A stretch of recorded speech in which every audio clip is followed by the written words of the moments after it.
Welcome to Mathematics 13, Elementary Statistics. I'm Professor Sullivan, and I'll be your instructor this semester.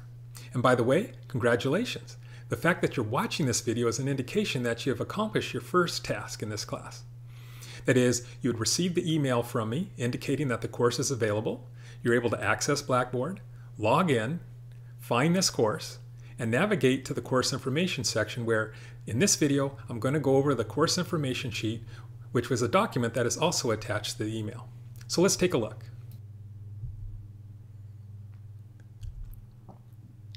So here is the course information sheet.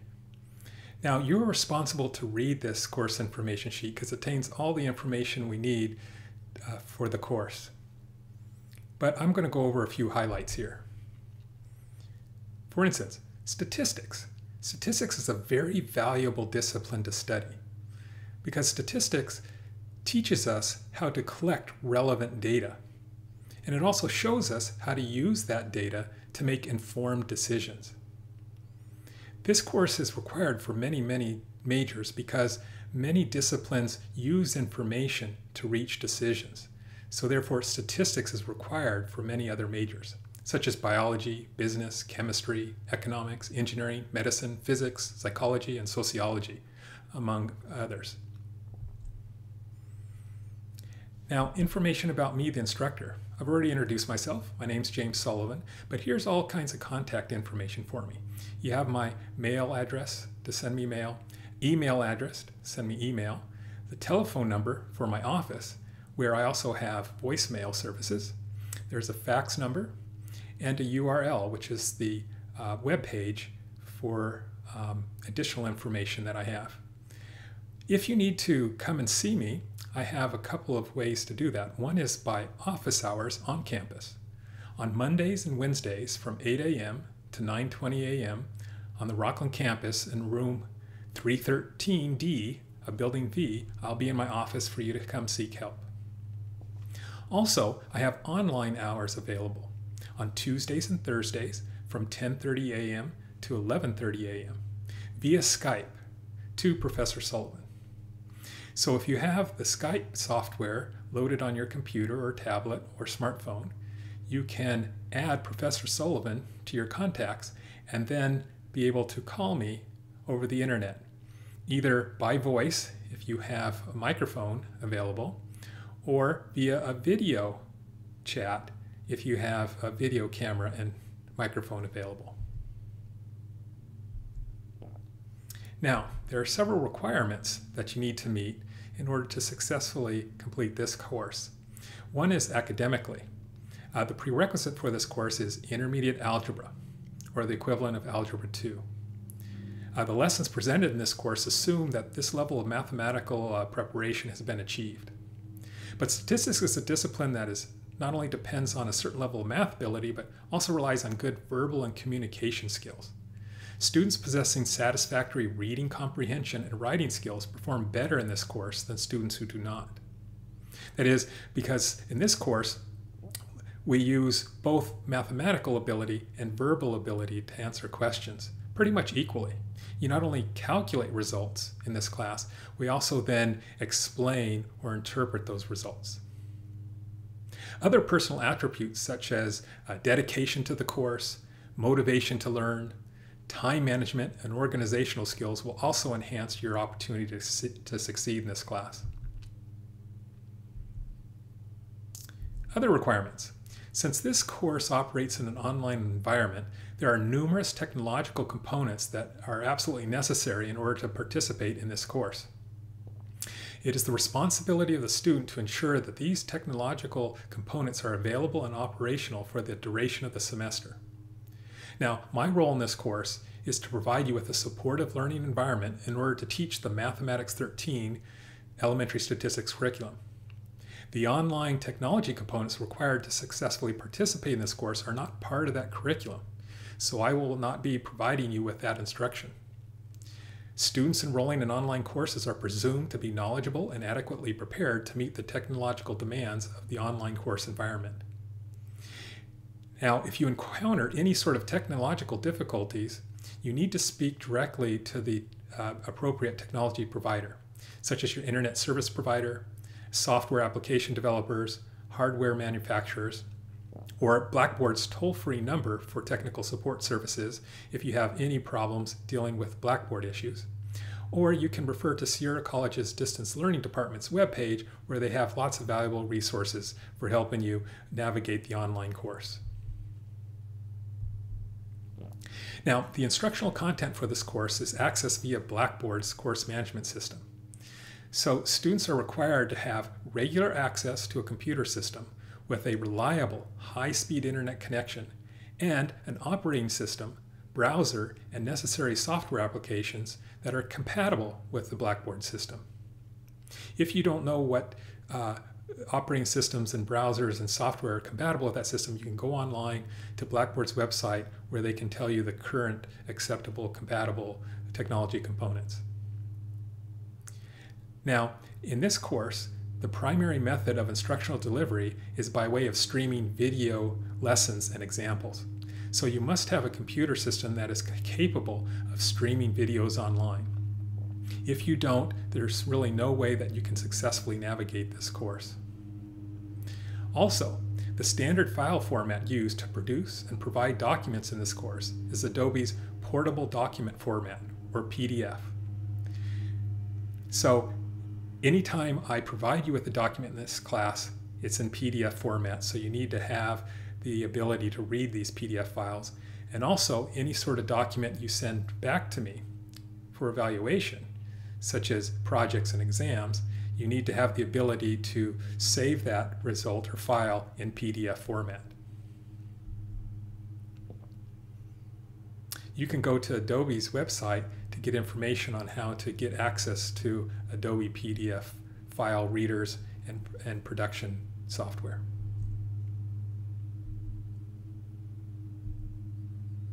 Now, taking a course online requires a great deal of commitment and determination by the student. Students are expected to devote 8 to 12 hours a week on average learning course lessons and fulfilling course obligations. Also, it's important that students are contributing to a respectful and collegial online learning environment. Students should communicate and interact with fellow students in this course according to accepted standards of etiquette. Now, this is extremely important. The operation of a Texas Instrument TI-84 calculator is required in this course. The instructor, myself, will demonstrate how to use this calculator throughout the course in video lessons and corresponding examples. So you need to have the TI-84 calculator in order to follow along with the lessons and examples that I provide online. Now, a Texas Instrument TI-83 calculator is compatible with the TI-84 calculator, and it can be used instead. But you have to do so with the understanding that some of the features contained in the TI-84 calculator are not available in the TI-83. So, especially when we get to the very end of the class, there are some components that the TI-83 calculator doesn't have that you'll have to be able to compensate for, whereas the TI-84 calculator has these features built right in. So if you elect to utilize a different model of calculator to solve problems in this course, just be aware that you're accepting the responsibility to learn how to operate it on your own. Here's some good news. There is no textbook to purchase for this course. All of the instructional materials that students will rely on to learn and understand the course concepts are available in Blackboard. So you're saving about $100 on not having to buy a textbook. But on the other hand, you can use that $100 to purchase this TI-84 calculator, which I know is an extremely large investment, but trust me, as you go through this course, you'll be very glad that you have this type of calculator. It makes dealing with this statistics course much more easier. Assignments. There will be a total of 16 assignments, one for each week of instruction assigned during the semester. Each assignment contains problems for the students to solve corresponding to that week's lessons. Now, in order to benefit from the assignment, you need to first view and study the provided video lessons and corresponding example for that week's topics. Now, after you acquire an understanding of the lessons, you then should work on solving the problems in the assignments. Now, if you have trouble solving some of the problems in the assignments, try to refer back to the video lessons and examples and see if that can help you understand what it is you need to do in the homework. Also, you can refer to the available assignment solutions in order to check your progress on the assignments. Sometimes just referring to the solutions, you could see where it is you went wrong. Now, if you encounter any difficulties while learning the lessons and working on the assignments that couldn't be resolved, you need to try to resolve them immediately by seeking assistance from either myself, the instructor, by way of on-campus office hours or online Skype hours, or by email. You could also take advantage of the Math Center tutorial services, which are located on the Rockland campus in room 329 of the V building, where we have very well-prepared tutors there to help you answer statistics questions.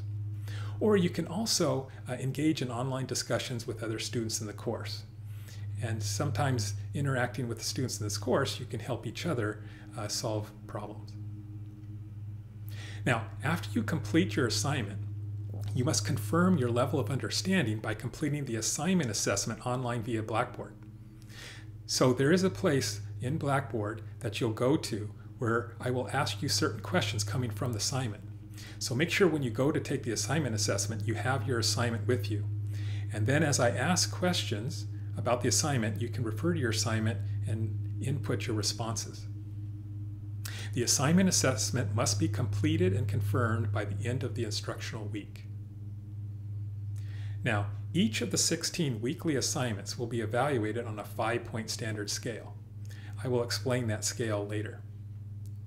And the overall mean assignment score at the end of the semester will account for 10% of the final grade. Now, projects. There will be a total of 4 group projects to accomplish during the semester. The purpose of these projects is to enhance and expand the students' knowledge of and experience with important statistical concepts, as well as to facilitate and foster productive and beneficial student interaction in this course. Now, students have already been randomly assigned to a group to collaborate with on their projects. Group members can communicate via the group discussion board or email in Blackboard.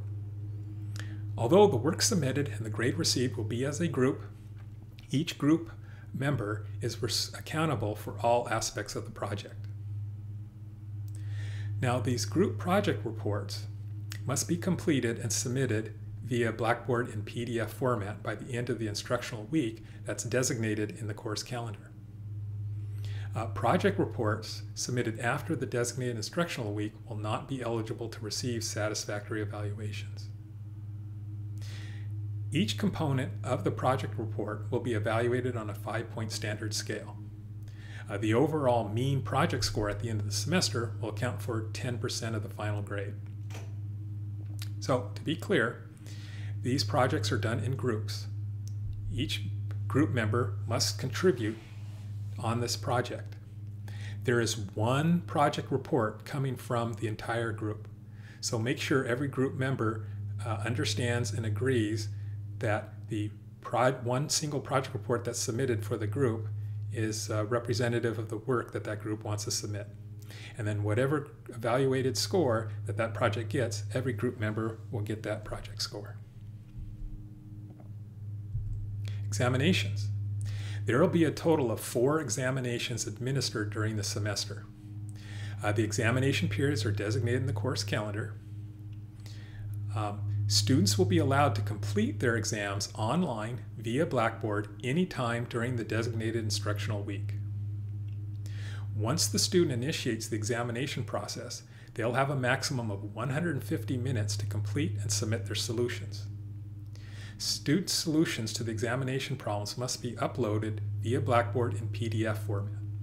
This can be accomplished by either handwriting their solutions and scanning them in PDF format, or publishing the results with a suitable software application, such as a word processor or a note taker or a graphics program, as long as you can save the final solutions in PDF format. Now, if a student does not possess the capability to scan or publish their solutions in PDF format, your only option to take the examination is to come to campus and take the exam at the Sierra College Testing Center. If a student elects to take their exam on campus at the testing center, they must be aware of the policies and hours of operation of the testing center. You can get this information online at the testing center webpage through the Sierra College webpage. For instance, to be clear, you either take your exams online via Blackboard, but to do so, you're going to have to be able to download the exam in PDF format, then be able to read the exam, write your solutions, and save those solutions in the PDF format and upload that PDF file with your solutions via Blackboard. If you don't have that capability, then you have to come and take your exams at the testing center on campus. And you must be aware of their policies and hours of operation, because even though you have until the end of that instructional week to complete your exam, which the instructional week ends on Saturday, the testing centers are not open on weekends.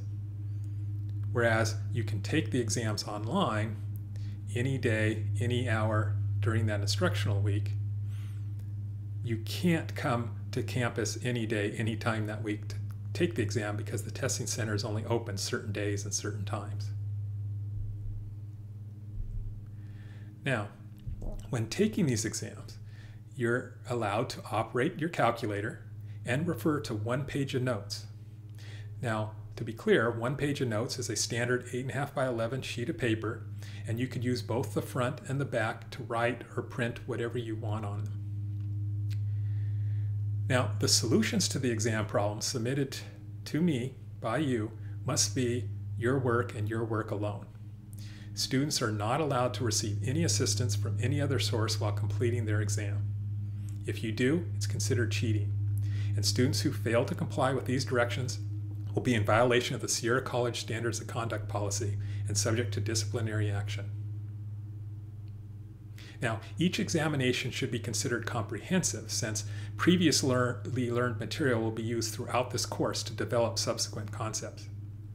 But don't worry, you'll know what types of problems are on the exam, because the assignments for exam periods are basically practice tests. So you'll see the types of tests that were given in the past, and it'll give you a good indication of the types of problems that will show up on your test. Now, this is important. When students solve problems in this course, they're expected to write clear, complete, and sufficiently detailed solutions in order to demonstrate your understanding. These solutions must communicate the student's reasoning and method of solving the problem. What I mean is, you just don't give an answer to the problem. You have to be able to support that answer by showing your work and justifying the results. So you need to show all your work, support your answers whenever you work out solutions to problems in this class. Each problem on every exam will be evaluated on a 5-point standard scale. Now, the overall mean examination score will account for 80% of the final grade. So basically, each of the 4 exams individually account for 20% of the final grade, where altogether, the overall mean exam score will account for 80% of that final grade. So now let's talk about grading. I mentioned earlier that I evaluate all your work in this class according to a 5-point standard scale. Now, this 5-point standard scale of grading is a rubric where, when I evaluate your work in this class, I do so in its entirety. That is, whether you do an assignment, a project, or an exam problem, I've assigned certain tasks for you to accomplish for each of those. And then I look at the work that you submitted, and then I evaluate it and deem it to be either excellent work, good work, satisfactory, unsatisfactory, inadequate, or unacceptable. Now, if I deem your work to be excellent, I do so because you were able to completely achieve all of the purposes of the task, and you demonstrated full understanding without any deficiencies whatsoever. Now, when I evaluate your work as excellent, instead of recording in the gradebook the term excellent, I use the code number 5. So when you see a code number 5 given on your work. It's just representing a score of being excellent. That is, I do not grade on a point system where this is a 5-point problem and you got 5 out of 5 correct. That's not what the 5 means at all. 5 is just a code number representing excellent work. On the other hand, if you were to receive a score of 4, again, you didn't receive 4 points. That is, you didn't miss 1 point or get 4 out of 5 right, 80%. That's not what a 4 means at all. A 4 is a code number that just represents that I evaluated your work as good. And good work adequately achieves all of the purposes of the task, and you were able to demonstrate understanding with some minor deficiency. So the only reason you get a 4 or a good rating is you had to do everything I asked you to do correctly, but there was just some minor deficiency. Either the wording of the problem, something wasn't clear, didn't show enough work. Whatever that minor deficiency is, I couldn't award you an excellent score, but instead it's really good. So you get a 4. A score of 3 is a code number for satisfactory. Satisfactory work means you adequately achieve many of the purposes of the task, and you demonstrate some understanding with some deficiency. So satisfactory work means you had to do most everything correct, but there were some deficiency, so it wasn't good enough to be good, but it was still satisfactory work. Unsatisfactory work is denoted by the code number 2. And unsatisfactory work means you inadequately achieved the purposes of the task and demonstrated partial understanding with a fundamental deficiency. Now, you should be aware that when I evaluate this work, it's the nature of the deficiency that determines the score, not how many deficiencies there are. That is, some students can receive scores of 4, 3, and 2, and each one of them made just one mistake, or I observed one deficiency. If that deficiency was considered minor, that student receives a 4, a good rating. But if that's one mistake the student made or deficiency was deemed fundamental to the problem that was being assigned, then you receive a 2 or unsatisfactory rating. A score of 1 represents an inadequate. And inadequate work basically inadequately achieves the purposes of the task, and you're able to demonstrate little understanding with some major deficiencies. 0 means the work was unacceptable and that purposes of the task are not accomplished, and you were unable to demonstrate any understanding whatsoever. So now these scores can be used to determine your letter grade. Letter grades in this course are determined by a weighted mean of overall scores earned on assignments, projects, and exams, where assignments are worth 10%, projects 10%, and all of the exams 80%.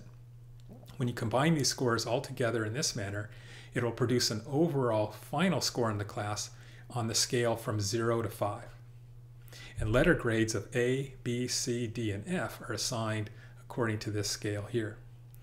Any score that is in the 4-point-something range, that is as low as 4.0, all the way up to as high as 4.999, will receive a grade of A. Any score that is 3-point-something, that is like 3.01 up to 3.999, receives a grade of B. Any score in the 2-point range is a C. Any score in the 1-point-something range is a D. And any score that falls in the 0-point-something range is an F. Now, hopefully you're able to understand my explanation of my grading system, but if not, please wait until after the first exam to ask questions, because by that time you'll be able to see this grading system in action. So the rest of the course information document contains the course calendar. The course calendar shows week by week the dates of those weeks, along with the lessons that you need to learn for that week. It also tells you reminders of when assignments are due, and it also indicates which week's projects are due. Here, please note, Project 1 must be completed and submitted via Blackboard by the end of week 1. So you need to start this right away.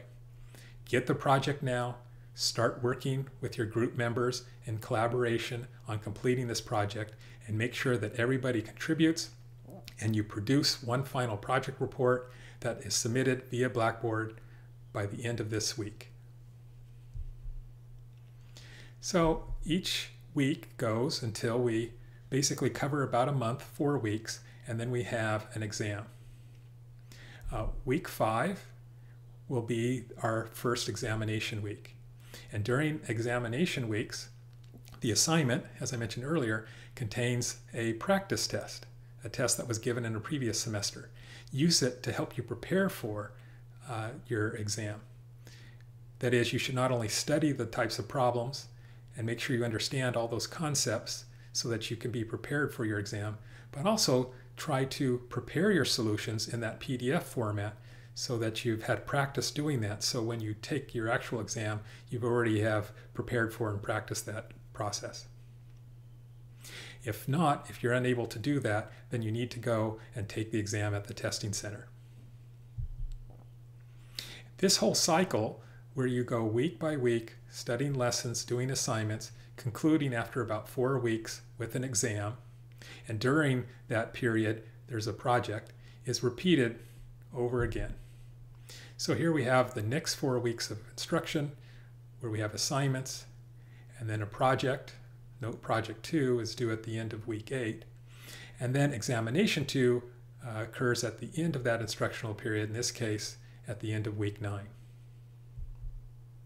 Again, another 4-week period where week by week we learn lessons and then have assignments, and then there will be a project, and then at the end of that period we'll take our exam. Exam 3 takes place during instructional week 13. And then finally, the 4th and final exam will take place during the 16th and final week of the semester.